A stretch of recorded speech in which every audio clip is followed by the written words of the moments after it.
Hi hello friends, welcome to Mouni cine updates. Baakiyalakshmi சீரியலில் வந்து பார்த்திங்கன்னா 8 மந்த் லீப்போட கொண்டு போயிருக்காங்க.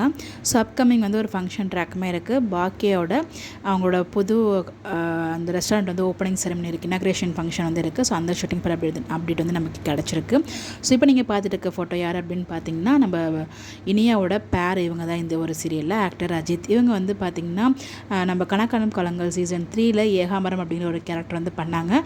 ஸோ நிறைய மூவிஸ் வந்து நிழல் அண்ட் சேதுபதி மூவிலாம் வந்து ஆக்ட் பண்ணியிருக்காங்க. மூவியில் வந்து பண்ணியிருக்காங்க. பட் எனக்கு தெரிஞ்சு ஃபஸ்ட்டு கணக்கானம் காலங்கள் தான் அவரோட ஃபஸ்ட்டு சீரீஸ்ன்னு நினைக்கிறேன். அதை தொடர்ந்து நம்ம இனியாவுக்கு பேராக பாக்கியலக்ஷ்மி சீரியலில் வந்து என்ட்ரி கொடுத்துருக்காங்க. பட் அவர் பேர் என்னன்னு நமக்கு தெரியல.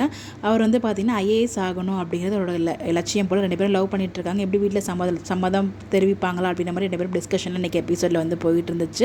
அதெல்லாம் பார்த்துக்கலாம், உனக்கு எப்போயுமே நான் இருக்கேன், எங்கள் வீட்டில் அக்செப்ட் பண்ணுவாங்க அப்படிங்கிற மாதிரி ரொம்ப மெச்சூராக வந்து இனியாவுமே பேசிகிட்டு இருந்தாங்க. ஸோ இன்றைக்கி இப்போ நான் சொன்னேன் இல்லையா, upcoming function track inauguration function. So அதுக்கான ட்ரெஸ் காஸ்டியூம் தான் இது.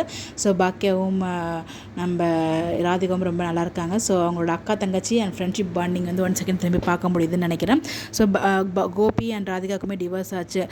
வீட்டில் பார்த்து வச்ச வாழ்க்கையும் இல்லை, தானாக தெரியிட்ட வாழ்க்கையும் இல்லை. ரெண்டுமே இல்லாமல் நடுத்தரில் உட்காந்துருக்க மாதிரி உட்காந்துட்ருக்காரு. எல்லாத்துக்குமே காரணம் அவங்க அம்மா தான் அப்படின்றத இப்போ ரியலைஸ் பண்ணியிருக்காங்க. ஸோ இப்போ ரியலைஸ் பண்ணால் என்ன, பண்ணாட்டி என்ன அப்படிங்கிற மாதிரி தான் நமக்கு தோணுச்சு.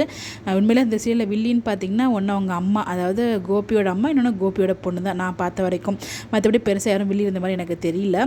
ராதிகா வந்து அவ்வளோ பெரிய வில்லியமெல்லாம் காமிக்கல. நடுவில் கொஞ்ச நாள் அப்படி தெரிஞ்சாங்க. பட் அதுக்கப்புறம் வந்து பார்த்திங்கன்னா அவங்க திரும்பி பழைய மாதிரி வந்து வாழ்ந்துட்டாங்க. கெத்தாக தாங்க திருப்பி கெத்தாக போயிட்டாங்க அப்படிங்கிற மாதிரி நம்ம செல்வியுமே சொல்லிட்டு இருந்தாங்க.